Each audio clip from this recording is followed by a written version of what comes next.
state that we live in, Goa, you know how the financials and how the things have panned out over the year when the pandemic hit us. Now, how do you see the state function, both in terms of the pandemic as well as economy, and also the welfare measures? When I say welfare measures, is obviously serving the community, one, and more importantly, and as we run up towards the election, that is 2022, I would like to have your perspective on how the state or the constituents deal with all these three dilemmas that we have at our plate. Sure. So first thing you must understand is that this is the most unprecedented event in a real long time. So there has been no country or state worldwide that has coped up with it, capably. So one of the majors that I have, and an area that I know quite a bit about, is about the healthcare delivery, accessibility, financing. That's one more area of expertise for me.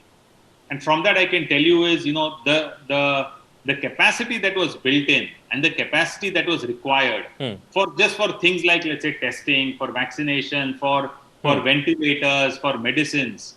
You can at best stretch your capacity to twice. I mean, the delivery can be up to twice the capacity that's built in. But what do you do when what you require is not twice, but 100 times? And therefore, to be able to expand, that's really a challenge. And therefore, whilst the United States, which has an economy, per capita incomes are way higher than anything comparable to India, they are also spending 17% of their GDP on healthcare.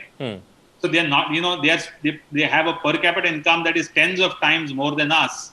Plus, they're spending, 8 times more than our government spends. So totally are spending, over 100 times that we spend. But that's a country with the highest number of cases, highest number of deaths, and it's still struggling to be able to manage. So that is one part of the healthcare. The unfortunate thing for us in Goa is the fact that, we were first hit by mining. That was our biggest contributor to the economy. True. Followed by now, the first industry to be worst affected in COVID would be, everything related to hospitality. True. So every aspect of hospitality gets affected. And because they are right at the forefront and they're the most vulnerable group. And it's also something that as people see as elective, not as essential.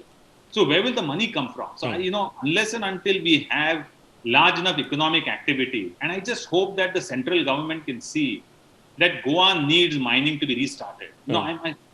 If you don't, whilst I agree, we'll have to take measures of environmental sustainability and all the other issues that were there, of all the mining leases and all those challenges.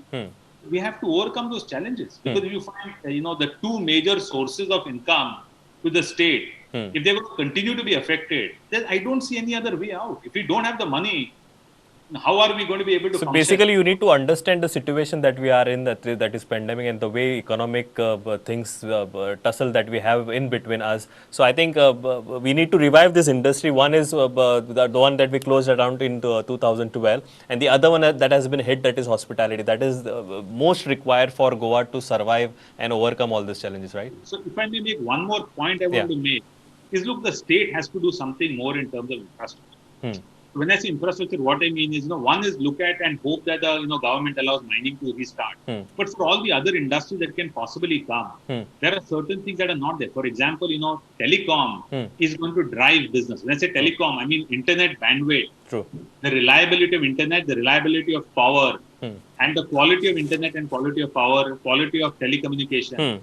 That is going to drive. And I must say that we are, being a small state that has a higher per capita income and has a lot of other advantages, that's a place where the government just has to find a way to deliver on that. If you're able to do that, then alternate investment can come to Goa. But if that doesn't happen, all these digital natives that we are talking about and startups coming in, that I think is a key point that the government needs to be able to put in place. Where we have, we must aim at having twice better quality of internet and power than places like Bangalore and Hyderabad and Mumbai.